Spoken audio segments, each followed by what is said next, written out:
This week's episode of Tokyo Ghoul Route A finally reveals the secrets of the one-eyed owl. We also get to learn about the identities of the owl. Did I say identities? That's right, because there are two, count them, two owls in this series. One of them is one hell of a bombshell, and I have a theory as to who this second one-eyed owl actually is, but we can confirm that Yoshimura, the owner of the Onteku coffee shop, is indeed the original owl. In fact, they go into his entire backstory in this week's episode, so kick back, relax, let's talk about some of the highlights. So, originally when he was younger, he was known as Kuzen, and Kuzen was a ghoul who had no regard for human or ghoul life. In fact, he was a war dog for this mysterious organization who was sent on dangerous missions to kill both humans and ghouls alike. And Kuzen really didn't have a problem with any of this whatsoever because he himself was a lonely individual who didn't seem to have a connection with anyone.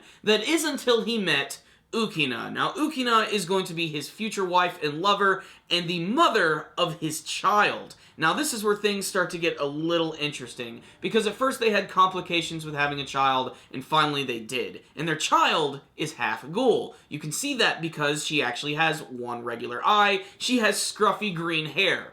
Who else in the series has scruffy green hair that we've seen? Well, it's actually that author of that book, who I also believe is actually the bandaged up little girl with the Aogiri group, who I believe is indeed the other owl. And they do explain in this week's episode that the other one-eyed owl is indeed Yoshimura's daughter. So if you connect all the dots, you can pretty much see where this is going, and she's been setting up this entire big destruction. So clearly, she doesn't really seem to have a strong connection with her father, and they seem to have been separated at some point, so I really can't wait to see how this is going to boil over. The bulk of this week's episode is an immense calm before the storm, and it is filled to the brim with symbolism.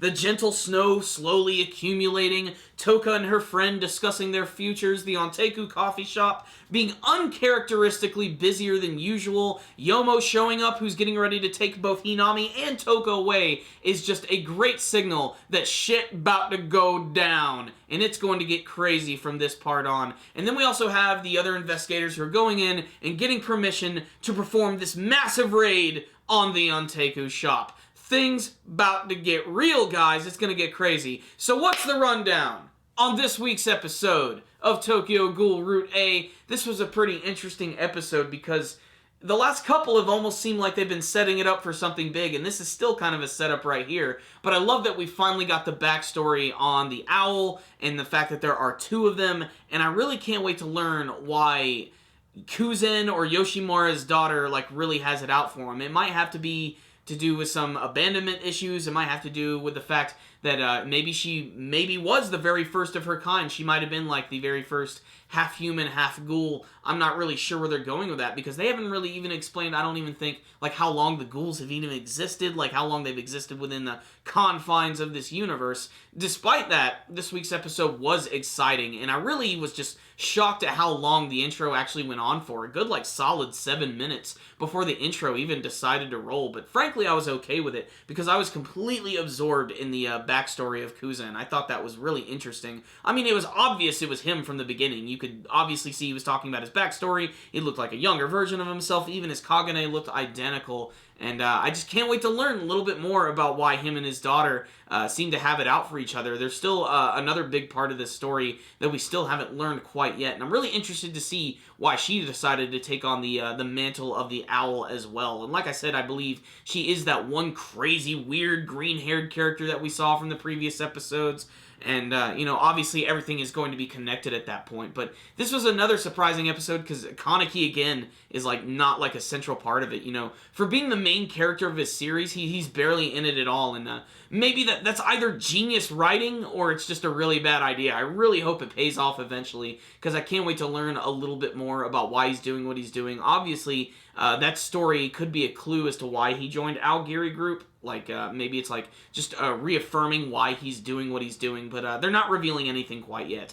On the technical side of things, this week's episode looked really nice. I especially loved the whole wintry setting. I like how it went from day to night. It was just a very visually appealing looking episode, and this is a series that makes great use of its music, despite the fact that it does reuse some songs and just sort of remix them a little bit, it really does add a lot to the atmosphere of this show. So this was a good episode with a lot of backstory on the two different owls, which I think is awesome, but they're still keeping things pretty mysterious, and this is all just like a big build-up to the big attack on the Onteku coffee shop. So I really liked this episode a lot. I don't think it was a perfect episode. I would really like things to start moving a little bit more, especially because this is going to be a short-lived series, and I would like maybe just a little more explanation behind things. Despite that, I think this was a really high-quality, atmospheric episode with some owl backstory, so Tokyo Ghoul fans are definitely going to like it. So I'm going to give this week's episode a 4 out of 5. Not a perfect episode by any stretch of the means. I almost gave it a 3 because almost nothing happened,